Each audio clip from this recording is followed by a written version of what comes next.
Buenas tardes a todos, bienvenidos, gracias al Cresol por acogernos de nuevo.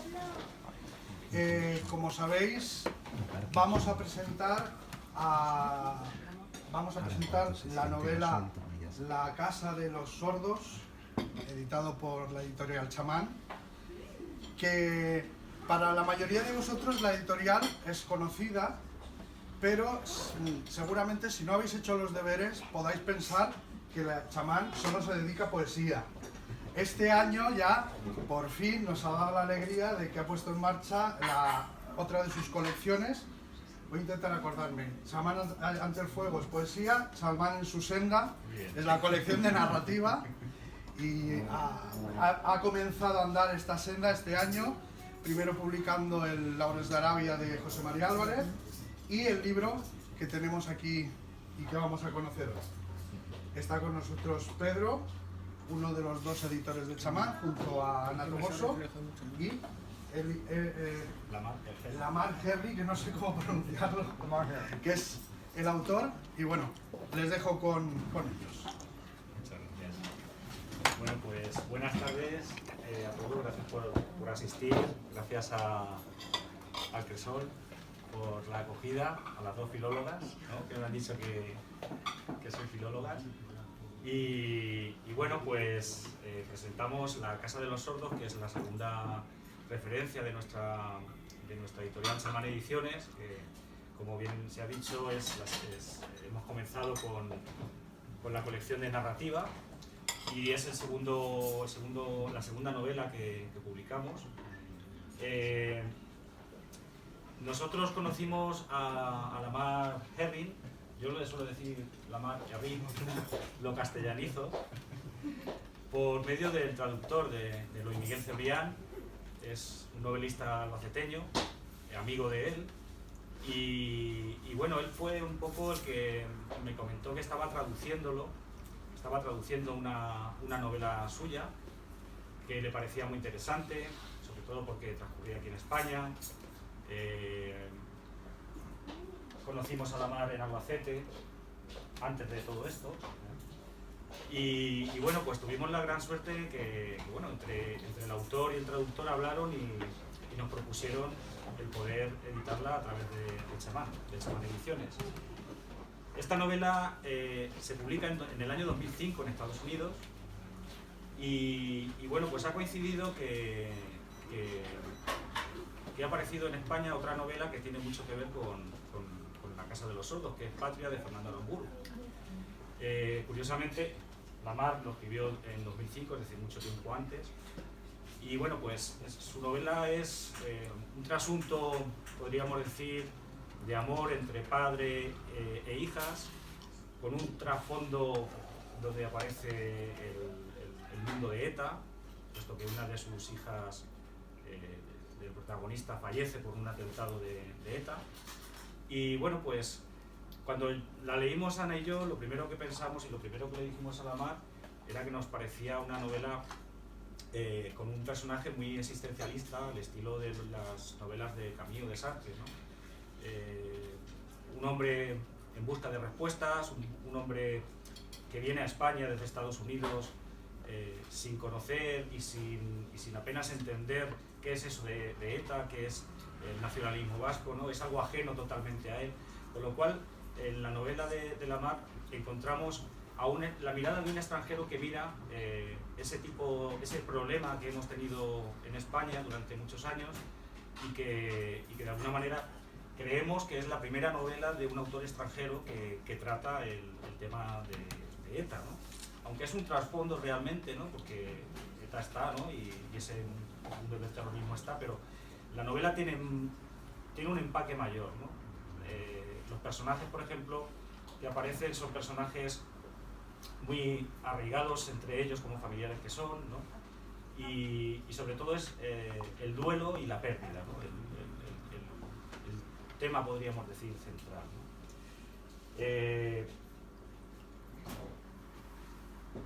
Lamar nace en Atlanta Georgia, en 1940.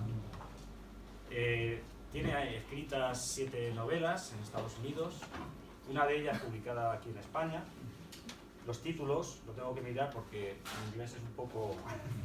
The Dialoga Ringmaster, American Baroque, The Unwritten Chronicles of Robert E. Lee, no te rías, The Last Boy's Tale, que curiosamente fue una novela que estuvo adaptada al formato televisivo con Kim Douglas de protagonista. Y en España se tradujo, porque sí que estuvo traducida, ¿no? Como Las mentiras que cuentan los niños, hace años ya de esa traducción. 93 o 4. En el año 93. House of the Deaf, que es la que aquí presentamos hoy, La casa de los sordos, que es como aparece. Fractures y Father Figure, que es del año 2016, el año pasado, recién publicada allí en Estados Unidos. Hay una cosa que no le gusta mucho a la Mar decir, pero a mí me gusta comentarlo porque me parece algo muy curioso de su vida, que es que durante una época fue un galán. No, un galán no, es por eso que no quiero hablar de Un galán de Hollywood, porque también hizo sus interpretaciones como actor en películas y bueno, entre varios actores actué en algunas películas de Elvis Presley. Estuvo con Elvis Presley, o sea, para mí ahora no me van a tomar en serio. A mí es una cosa que yo desconocía hasta hace poco y me parece muy curioso, ¿no? Que esa vida de actor de la cual él... Un año.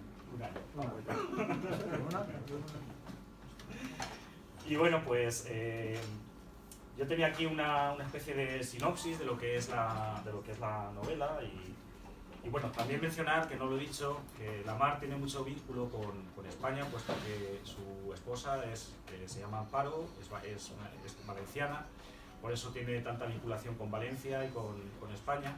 De hecho, escribió unas memorias llamadas Spanish Romance, donde contaba el periplo que tuvieron que sufrir para poder casarse en la época franquista, ¿no? Porque parece ser que hubo muchos problemas, ¿no? Y bueno, pues ahí cuenta esa historia de amor. Una comedia bastante absurda.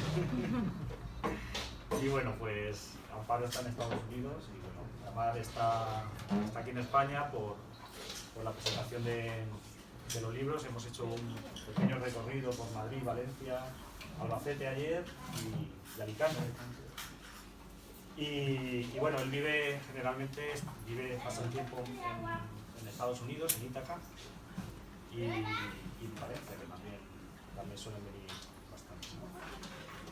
Podría comentar algunas cosas de autores que han hablado de la novela, pero yo creo que lo mejor es dejar a la Mar que hable él, que lo escuchéis, que comentemos luego algunas cosas, ¿eh? Y bueno, sí, también comentar que bueno, pues Eloy no ha podido venir hoy, pero Eloy es una persona que yo creo que la gente del de Contestania, a los cuales agradecemos, sí que deben de conocer, porque además de traductor, como he dicho, es novelista y vamos, tiene muchas novelas publicadas y bueno, que es un autor que hay que tener en cuenta para posibles presentaciones más adelante. Y bueno, sin más, pues les dejo con la Mar, que nos contará... Lo de Eloy es importante porque eso es una colaboración. Esta versión de mi libro es una colaboración entre Eloy y yo. Y la verdad, la traducción es muy... Quiero hablar un poco más de la traducción un poco más tarde, pero Eloy debe de estar aquí. Es un novelista misma y una muy buena novelista y tomar el tiempo de traducir esta novela. No solamente traducirlo, pero traducirlo bien. Y como si estuviera escribiendo él la novela. Y eso es muy difícil de esperar o conseguir que alguien te haga eso. De todas formas. Como Pedro ha dicho, que es un libro que, bueno, escribí ese libro en 2004, fue publicado en 2005. Ya tiene hace 13 años que escribí esta novela, y entonces he colaborado con Eloy en la traducción, pero de recrear en mi mente lo que estaba pasando en esa época, en 2003 y 2004, no es fácil.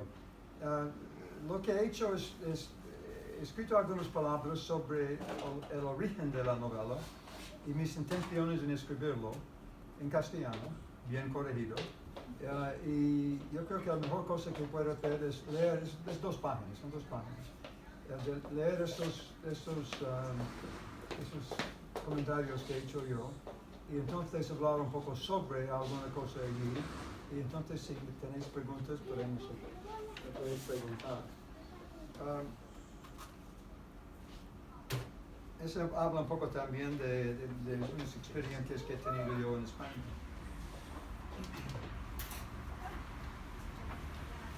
Durante los años 1988, 89 y 94, 95, fui director en un programa de estudiantes de la Universidad de Cornell en España.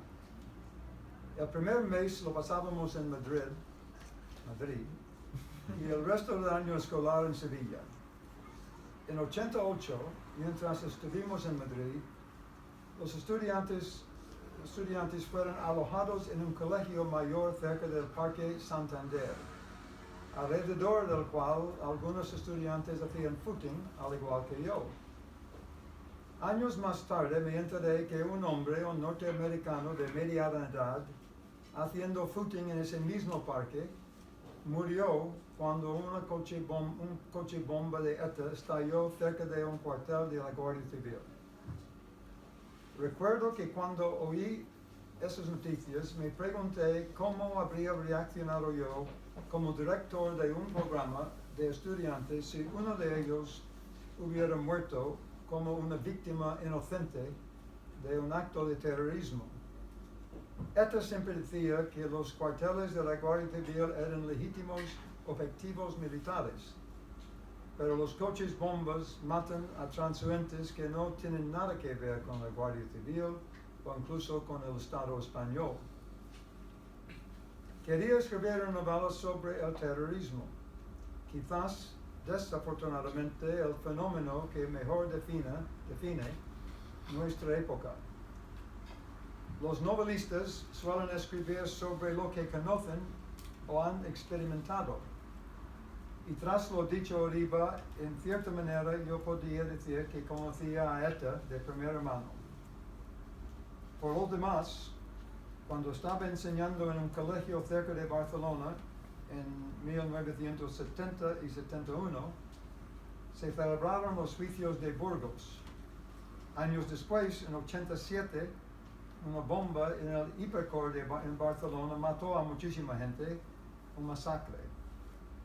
También me acuerdo de bombas más pequeñas que ETA enterró en varias playas para asustar y matar a turistas. Y recuerdo asimismo que durante la dictadura de Franco no podía evitar sentir cierta admiración por la resistencia que ETA ofrecía al régimen. Entonces era lógico que años más tarde, cuando decidí escribir una novela sobre el terrorismo, mucho de lo que acabo de contaros iba a figurar. Las novelas tratan de personas, quizás personas que encarnan ciertas ideas, pero sobre todo personas, no figuras simbólicas, sino personas complejas y contradictorias, como suelen ser los seres humanos. Para mí, como novelista, no hay personas totalmente aisladas, hay miembros de familias. Y me pregunté qué pasaría si una de las personas en la novela que quería escribir fuera una chica estudiando en el extranjero que solía hacer footing alrededor de un parque en Madrid. Y otro fuera su padre, que 3 años después de la muerte de su hija, acudiría a ese centro de estudiantes buscando respuestas a sus preguntas. Y si no venganza, entonces una claridad tan nítidamente clara que llegaría a ser una forma de justicia. La novela empezó de esta manera. Resulta, algo que no tenía claro cuando empecé a escribir, que la estudiante que murió haciendo footing tenía una hermana menor, que no estaba dispuesta a dejar que su padre desapareciera, y decidió seguirle a España. Cuando empecé a escribir la novela, no sabía cómo o dónde iba a terminar. Pero cuando Ben Williamson, el padre, y su hija Annie llegaron a ser seres humanos independientes e imprevisibles, entonces estaba yo dispuesto a seguirlos. Desde que publiqué la novela House of the Death en inglés en 2005, he leído 2 libros del gran escritor vasco Fernando Aramburu, que ya ha mencionado Pedro.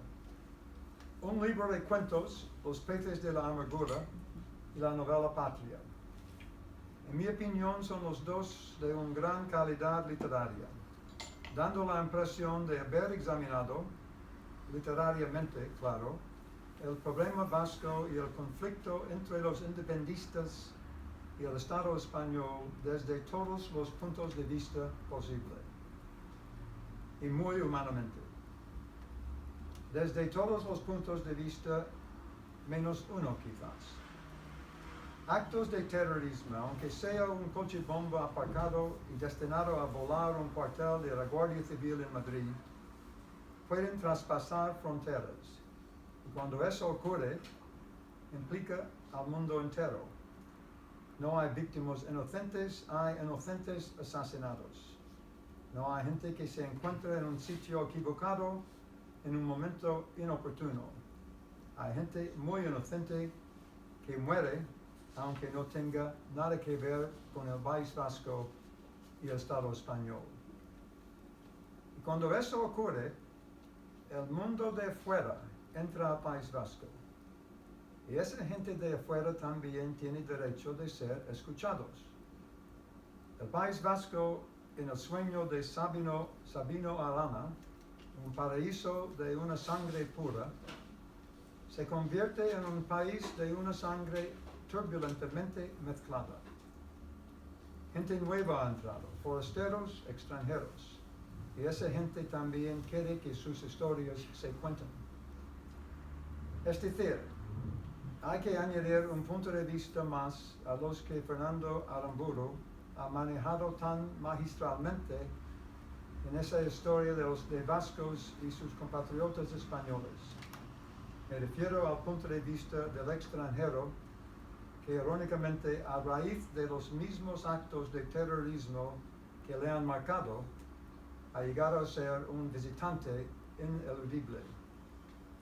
Es precisamente desde ese punto de vista, la doble, la del padre y la de la hija, que he querido narrar la novela Casa de los Sordos. Esa es una cosa que también ha mencionado Pedro. Bueno, eso sí, quería escribir una novela sobre el terrorismo, pero también quería seguir mis personajes, mis caracteres, y una cosa que dije aquí, que quiero volver un momentito a eso, porque quiero dejarlo claro, esa es una novela, eso no es un libro sobre terrorismo. Es una novela que los personajes se encuentran en situaciones que sí se trata de terrorismo, pero es una novela sobre esos personajes, para mí por lo menos. Y la frase que quiero leer es: cuando empecé a escribir la novela no sabía cómo o dónde iba a terminar, pero cuando Ben Williamson, el padre, y su hija Annie llegaron a ser seres humanos independientes e imprevisibles, entonces estaba yo dispuesto a seguirlos. Y para mí la palabra clave aquí es imprevisibles, que el autor no sabe lo que van a hacer. El autor está dispuesto a seguirlos. Es una cosa difícil, si no has escrito novelas o ficción, es difícil de explicar esto. Porque llega el momento cuando esos personajes que tú has creado, que tú has puesto en la escena, digamos, quieren hacer cosas que no simplemente que no figuran en tus planes para ellos. Siempre quieren hacer cosas. Te sientes que tú como escritor que están llevándote en una cierta dirección y yo no quiero ir allí. Pero notas algo en ellos y en la escritura, en tu estado físico, que debes seguirlos. Difícil de describir esto en español, en inglés, en cualquier idioma. Pero lo fondo, siempre decía a mis estudiantes cuando enseñaba escritura creativa, si llega ese momento, es un momento muy bueno porque quiere decir que esos seres, estos personajes han tomado vida. Y tienes que seguirlos, tienes que seguirlos. Tú conoces la novela Niebla de Unamuno, mucha gente lo conoce. Cuando un personaje de Unamuno llama a la puerta y dice, oye, tengo un mal presagio que me vas a matar o que voy a morir o algo, esta escena es muy famoso, Lo leí hace 45 años, no he vuelto a leerlo, pero me ha quedado en la memoria. Y hay una especie de tira y floja entre Unamuno y su personaje. Porque en principio el personaje molesta mucho, es que está allí molestando al gran señor Unamuno. Pero entonces el personaje es Augusto, empieza a tener más poder, más influencia y daba un poco de susto a su creador, que está capaz de... Entonces hay eso es como, yo me acuerdo de esto, hay un tira y floja entre creador y creación. Y por fin uno dice, bueno, no pasa nada, tú fuera, estás bien, no te va a pasar nada. Y el capítulo que sigue, en la próxima página, o muy pronto, este pobre Augustín fue cogido por un tranvía y muerto. Esta escena es quizás un poco exagerado por el efecto dramático, pero es más o menos como va la cosa entre personajes y novelistas. Y es por eso que nunca se sabe exactamente lo que va a ocurrir en esas novelas. Ahora, cuando digo que no sabía dónde iba a terminar, no sabía. Yo quería, hay un buen parte de la novela situado en Madrid. Pero entonces sabía que tenía que llevarle el personaje quería ir al País Vasco, Ben Williamson. Y entonces dejé de escribir unos 2 o 3 semanas y me fui al País Vasco, a los pueblos allí, y simplemente, como si fuera un turista, que no era, estaba tomando notas y haciendo cosas, pero entonces cuando volví ya tenía cosas más claras en mi mente.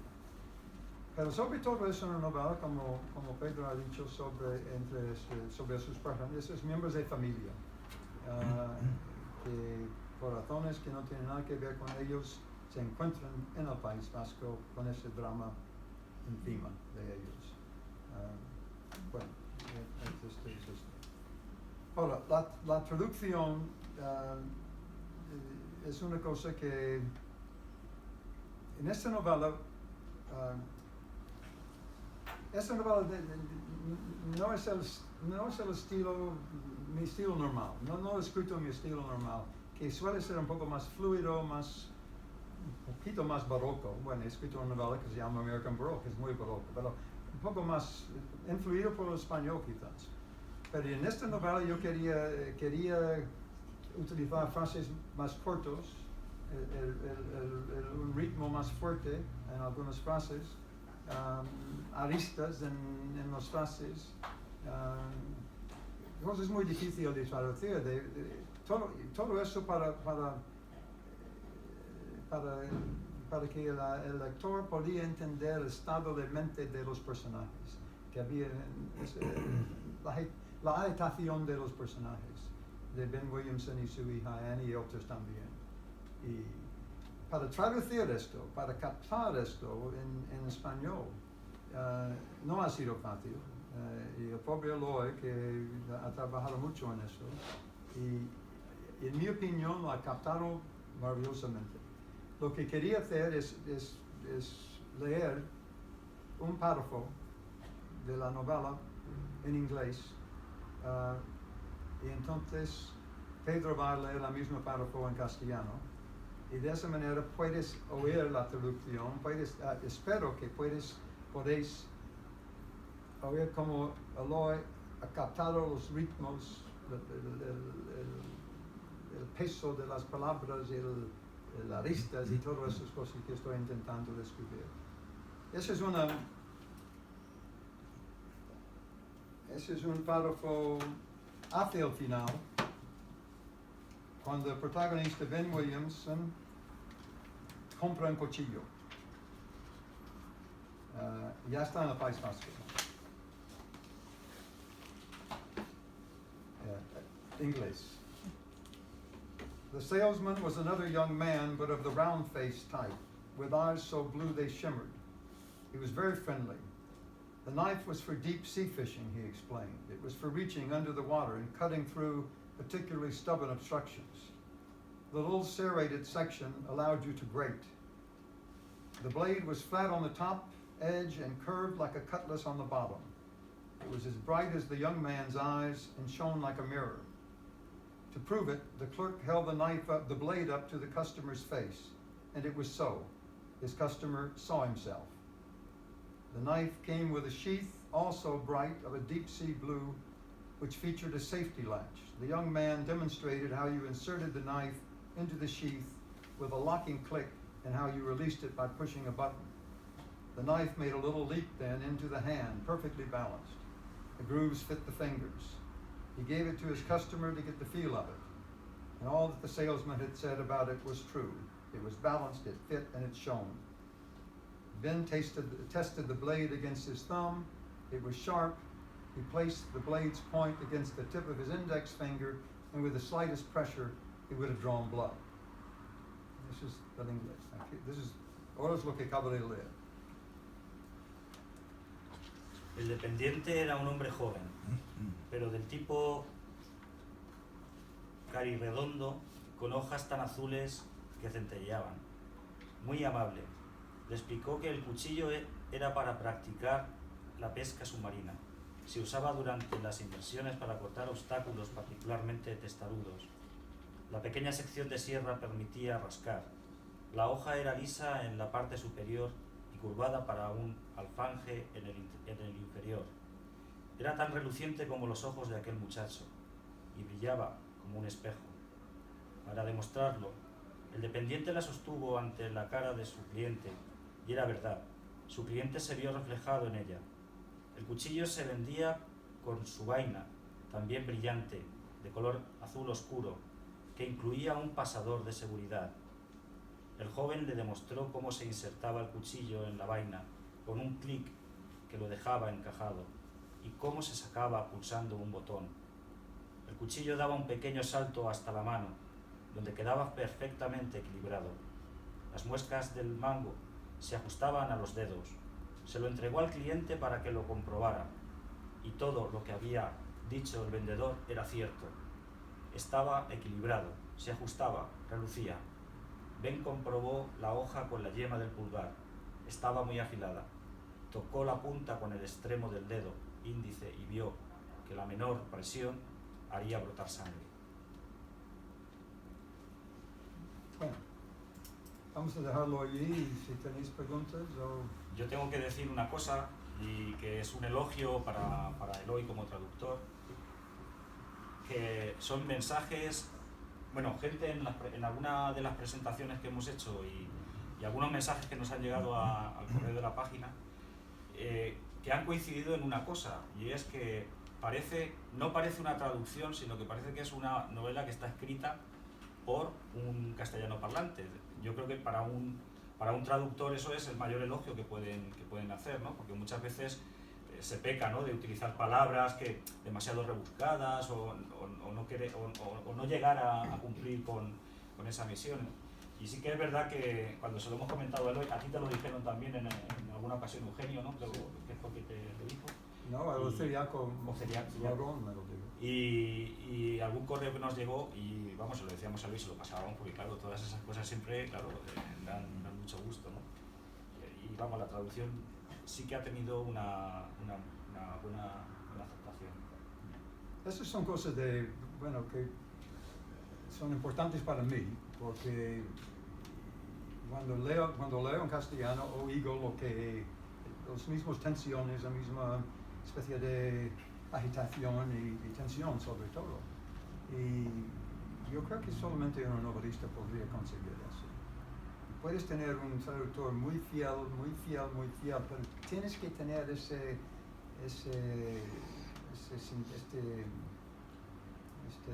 necesidad de captar el mismo ser de los personajes a través del tono del idioma. Y eso es lo que Eloy ha hecho en español. Es muy bien traducido. Cosa que no, la otra novela que publiqué en España hace años no me gustaba mucho la traducción. Pero bueno, eso es otra cosa.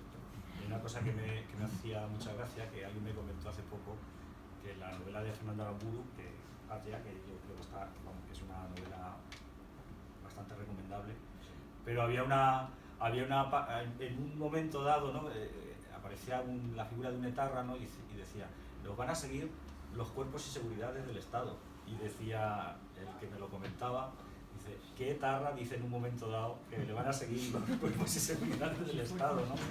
Que ese tipo de cosas parece que suena a una traducción, precisamente, ¿vale? Pero bueno, que la novela, me encanta, ¿no? Pero me hizo mucha gracia, ¿no? Y luego fui al libro, lo busqué y efectivamente aparecía así, ¿no?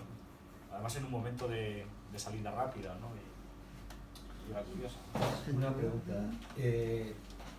Yo he leído un poquito la veo ágil, o sea, sí que me interesa cuando usted fue, que me parece una postura muy prudente e inteligente, irse al País Vasco en esos años. ¿Qué percibió en la sociedad vasca? ¿Miedo, complicidad? Y si eso está reflejado de alguna forma aquí, porque en esa novela, Patria, ahí sí que se rezuma el terror, o sea, si usted en esa época, porque yo creo que es un punto de vista honesto, no objetivo, porque la objetividad no existe, pero como extranjero que conoce y que sabe pasar, ¿qué percibió en la sociedad? Y si eso lo ha traducido o bien describiéndolo, o bien un personaje, podría ser perfectamente el cuchillo, eso que han hablado, de cómo vivió eso. Bueno, tienes que saber una cosa, que cuando me fui allí, me fui pensando en dos personas. En mi personaje, Ben, el padre, que iba a ir allí, y su hija. Entonces, todo lo que vi yo entonces, lo vi pensando en esos dos personajes, no en la situación global del País Vasco, es otra cosa. Y yo sé alguna cosa de eso también, pero en la novela todo está filtrado a través de esos dos personajes, esos dos puntos de vista. Claro, en uno de los pueblos donde estaba, y la Guardia Civil pasaba por allí y cogían a algunos chicos mientras estaba yo. No lo vi, pero curiosamente. Había tensión, había... Sí, había tensión, claro.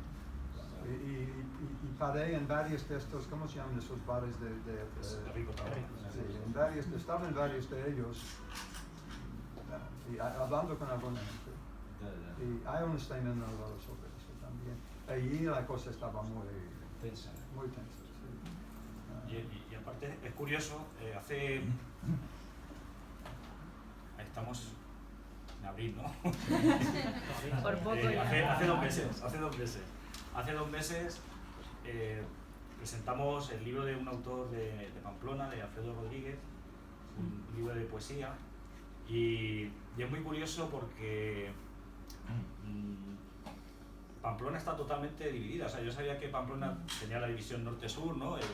El norte más euskera, ¿no? El sur más castellano, pero claro, como tenemos ahora mismo también el examen de ETA, tenemos, ¿no? Como que estos temas nos son muy alejados, ¿no? Parece que son muy alejados. Y curiosamente me comentaba allí mucha gente que los fines de semana bajaba mucha gente de Rentería y de varios puntos y que montaban pifostios allí que ellos recordaban de los años 80 o 90. Y a mí me ha resultado muy curioso porque digo, joder, las noticias no dicen nada en absoluto y se ve que la montan. O sea, es me llamó mucho la atención. Yo te lo digo porque creo que cada vez, de una forma muy discreta y cada vez están viniendo más a matricularse o están sacándolos, curiosamente, o a Valencia, Alicante. Sigue habiendo, ¿cómo te diría yo? Yo es que estudié en Valladolid en esos años, cuando en Vascongadas no había universidades, medicina estaba en Valladolid, y había mucho vasco en el Colegio Mayor. Entonces sí que estaba bien, pero sí que incluso entre ellos había como cierta tensión. Me llama la atención, tampoco lo he fijado ni van a decir ni hay datos, pero que cada vez están viniendo más precisamente de Navarra y de alguna zona a estudiar aquí porque se sienten como más seguros, más bien de los dos lados, pero los que vienen, los padres los traen aquí a estudiar. Entonces yo creo que esa tensión sigue existiendo de una forma. Me dio esa sensación. Y lo de patria, que yo no he leído, sí que no he hablado, sigue existiendo. Yo me da la impresión esa de... Yo quería hacer una cosa sobre... no quería escribir una novela sobre los buenos y los malos. No hay... Y hice todo lo posible de dejar que los de ETA o los que querían que simpatizantes de ETA podían hablar, podían decir cosas. Que tenían la oportunidad de hablar. Es que novelas o arte sobre blanco y negro simplemente no me capta la atención, no me satisface. No, era la tensión, o sea, porque se percibe tensión de lo que usted ha dicho, una bomba de inocentes y se acabó. El protagonista dice a uno de ellos, mira, si todo lo que me acabas de decir fuera verdad, los derechos que tienen los de ETA de hacerlo, si todo lo que me acabas de decir fuera verdad, esto no te da el derecho de matar a mi hija.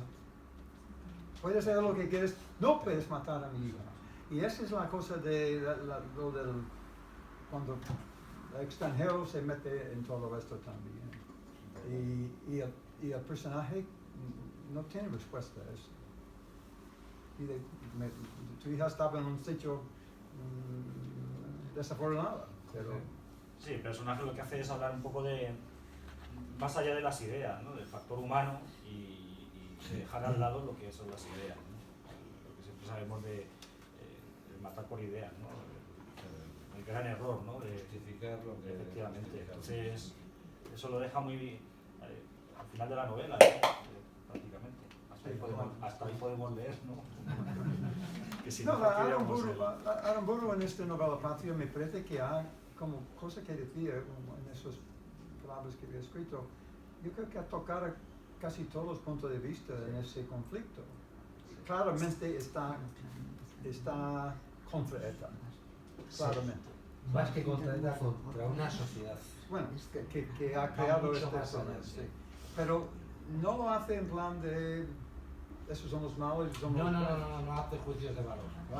Va buscando humanamente puntos de vista y narrando su historia a través de esos puntos de vista. Sí. Incluso yo creo que más delicadeza aún en ese libro de cuentos.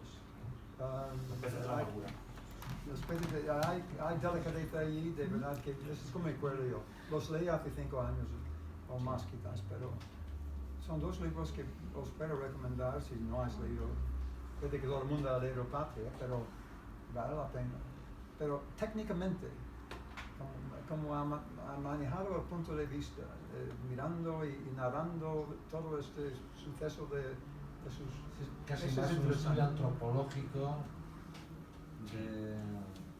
Sí, está. Pero bueno, son palabras despacio y por lo visto las preguntas de juicio de valor ni nada, o sea, pero al final es eso, que por mucha ideología, por mucha religión, por mucho de tal, inocente es el inocente, la persona que va a coger el autobús o hace footing, está en una estación de tren que aquí por desgracia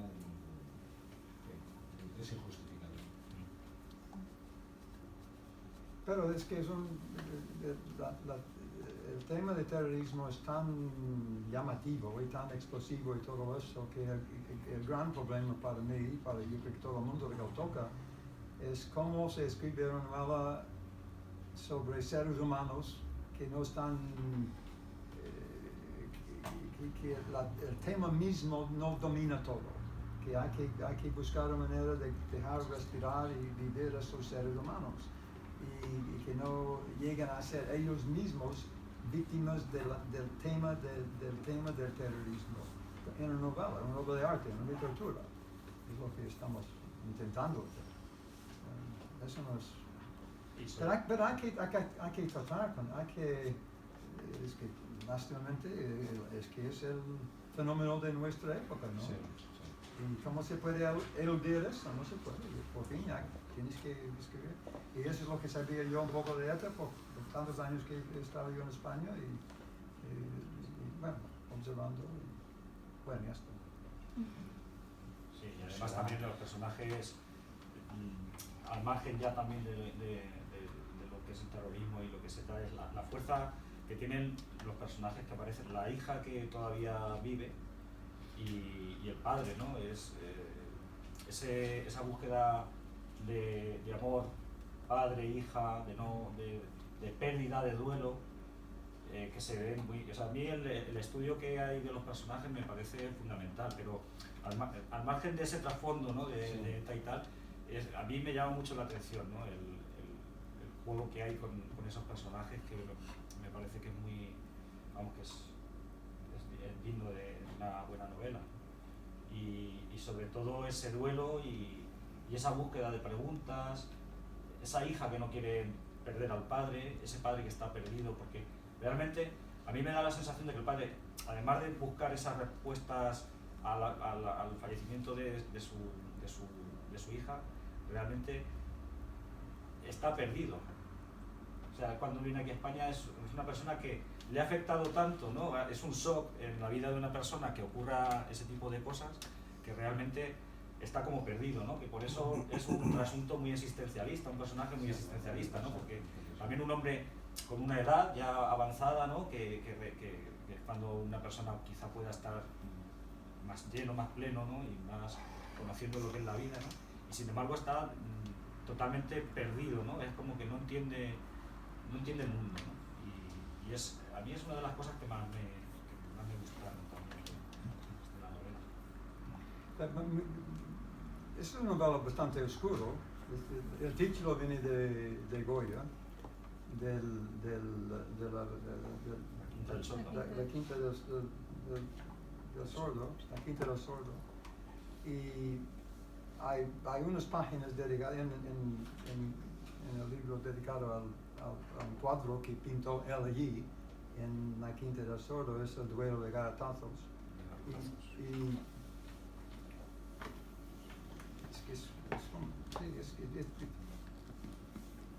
Yo he estado en España desde el año Navidad de 69 y observando, pero quería poner un personaje allí que nunca había estado en España, que no había leído algo sobre ETA. En los Estados Unidos, durante la época de Franco, ETA fue bastante admirado por alguna gente, porque tú sabes cómo... entonces, la gente, cuando España llegó a ser una democracia, la gente olvidó de ETA. Los americanos olvidaron de ETA más o menos.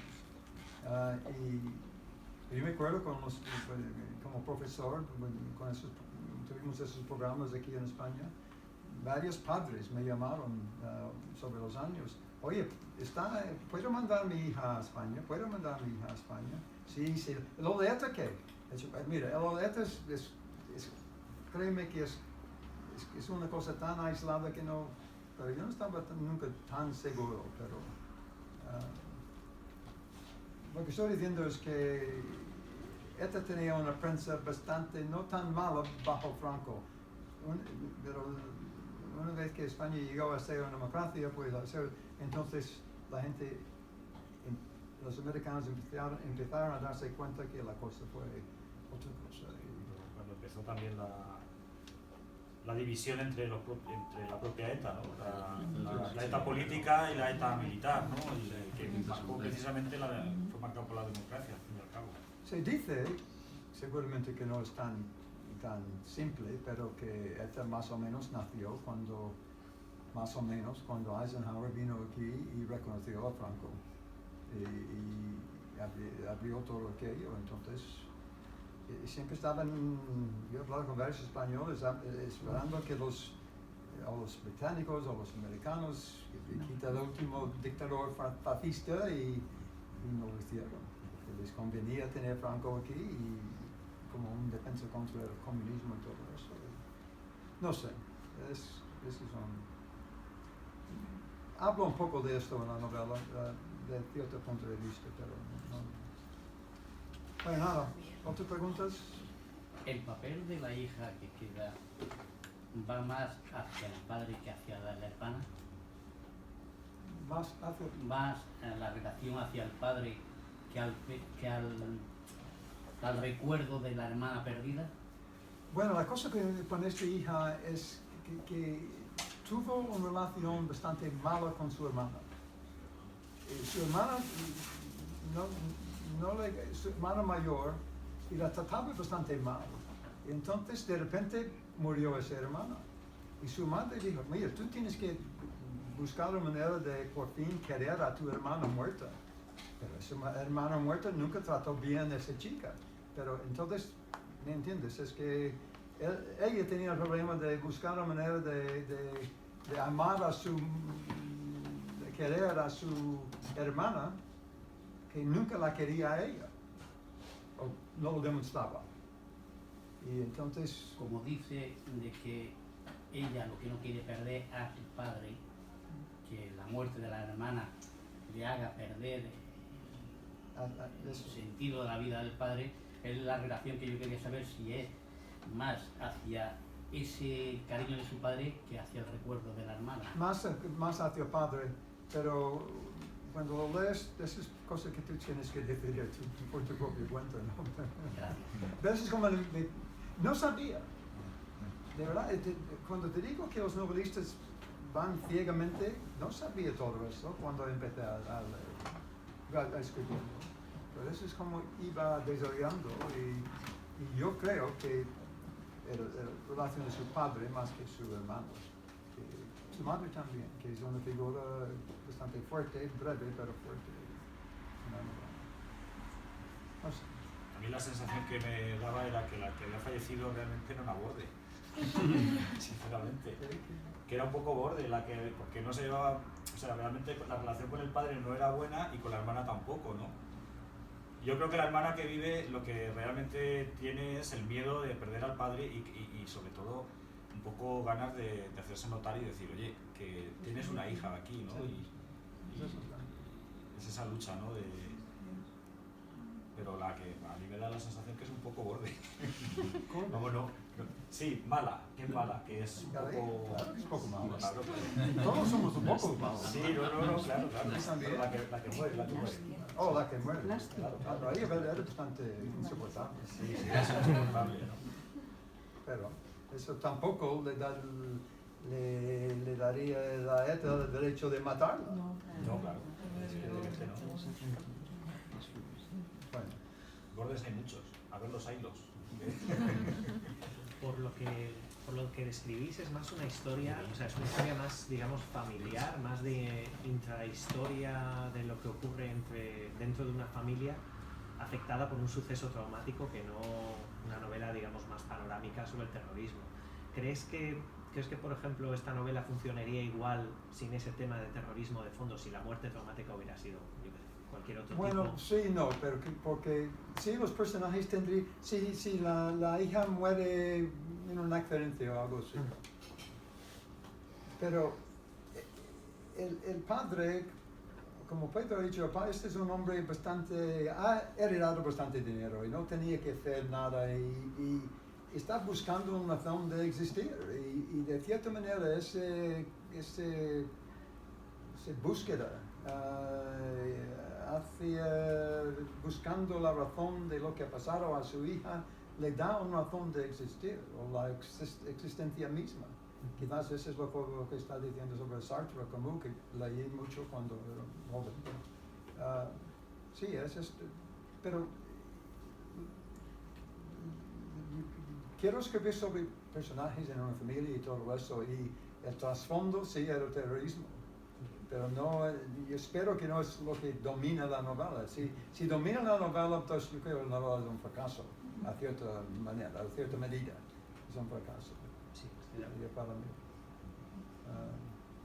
No sé, hay un detalle en el primer capítulo, primeros 10 páginas, que Ben Williamson, este hombre, viene a Madrid, va a Madrid y va buscando la directora de este programa, que hace 3 años era la directora también cuando murió su hija allí. Y bastante bruscamente él entra y demanda ciertas cosas de esa mujer, esa directora de ese programa. Pero eso es más o menos lo que se esperaba, pero hay una foto en su mesa, que él no puede ver la foto, solamente la parte de detrás de la foto, que no sabe de quién es. Pero sabe que es una foto piensa que debe de ser una foto de un miembro de familia de esa mujer, esa directora. Entonces dice, antes que marcharme, voy a ver esa foto. Y hace una cosa totalmente inesperada por mí, y coge la foto hacia el final de su encuentro y da la vuelta. Y no puede decir si es una foto de la misma mujer cuando era una chica, o una hija suya que parece mucho a ella, a su madre. Pero la cosa que me ha sorprendido un poco a mí, te digo la verdad, esas no son cosas exageradas, que ese hombre va a hacer eso, ese Ben Williamson va a coger ese y simplemente dar la vuelta sin pedir permiso de hacerlo, pues eso es lo que ha hecho. Y ese desafío suyo, muy pequeño, fue el germen de lo que hizo. Porque y no lo pensaba yo, no lo tenía planeado en absoluto, simplemente entraba y lo vio allí y voy a dar la vuelta, voy a ver esto. Eso es como esas cosas van, si van. Sí, y luego también hay la cosa de un padre que ve morir a un hijo, ¿no? Algo que es antinatura, ¿no? Que yo creo que sin estar ese trasfondo de ETA, y yo creo que la novela sí que tendría ese empuje, ¿no? Porque ya es un tema fuerte, ¿no? Es un tema muy humano y aparte muy fuerte, ¿no? Es algo muy grave, ¿no? Y en mi opinión es lo que probablemente diferencia una buena novela de una novela regular tirando a mala. Porque si el tema de fondo se come a los personajes, o los personajes no tienen una entidad suficiente como para articular la historia por sí mismos, se convierte pues eso en un retrato un poco más forzado, más caricaturesco de un tema que realmente pues se quiere tratar un tema y no las relaciones o no lo que las personas están experimentando en la novela. Sí, pero si el tema del fondo es muy fuerte, hay que buscar una manera de tratarlo sin que deja que coman los personajes. Sí. Es eso, no tienes una cosa que no es una novela, es una especie de cosa sensacionalista. Sí. O un vehículo ideológico. O un vehículo. Un vehículo Eso es lo que Pues nada, Nada más. Nada, pues muchísimas gracias. Y nada, bueno, tenéis ahí libros. Si queréis que os firme la mano algún ejemplar. Y muchísimas gracias, como hemos dicho antes, a todos. Gracias a vosotros.